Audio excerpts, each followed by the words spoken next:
കണ്ണൂരിൽ കോൺഗ്രസിന്റെ പരാജയം ഉറപ്പായതോടെ കെ സുധാകരൻ SDPIയുടെ വോട്ട് തേടുന്നുവെന്ന് AP അബ്ദുള്ളക്കുട്ടി കണ്ണൂരിൽ പറഞ്ഞു. SDPIക്കാരെ സംരക്ഷിക്കുന്നയാളാണ് സുധാകരൻ. ഇവരുടെ വോട്ട് വേണ്ടെന്ന് പറയാൻ സുധാകരനോ MV ജയരാജനോ തയ്യാറുണ്ടോ? അധികാരം ഉപയോഗിച്ച് കള്ളപ്പണം ഉണ്ടാക്കുകയാണെന്നും അബ്ദുള്ളക്കുട്ടി പറഞ്ഞു. അവസാനം ഇലക്ട്രൽ ബോണ്ടുമായി ബന്ധപ്പെട്ട് നടത്തുന്ന ഒരു വലിയ പ്രചരണമുണ്ട്. ഇവിടുത്തെ കോർപ്പറേറ്റുകളും മുതലാളിമാരും ഒക്കെ ഫണ്ട് കൊടുത്തത് കൂടുതൽ BJPക്കാണ്. പച്ചക്കള്ളമാണ്. ആകെ ഇലക്ട്രൽ ബോണ്ട് വഴി വന്ന പണം എത്രയാണ്?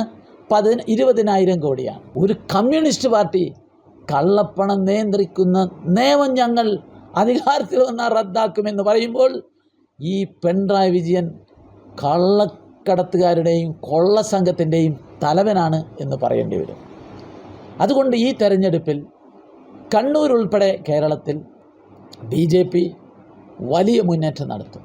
CPM CAയിലൂടെ മുസ്ലിം ന്യൂനപക്ഷത്തെ ഭയപ്പെടുത്തുകയാണ്. ഇത് നുണപ്രചരണമാണ്. ഇലക്ട്രൽ ബോണ്ട് കൂടുതൽ ഇന്ത്യ മുന്നണിക്കാർക്കാണ് കിട്ടിയത്. പാനൂർ സ്ഫോടനത്തിന് പിന്നിൽ CPM പിണറായി വിജയനും P ജയരാജനുമാണ്. ഇതിന് നേതൃത്വം നൽകിയെന്നും കേന്ദ്ര ആഭ്യന്തര വകുപ്പിന്റെ ഏജൻസികൾ ഇക്കാര്യത്തിൽ അന്വേഷണം നടത്തണമെന്നും AP അബ്ദുള്ളക്കുട്ടി പറഞ്ഞു.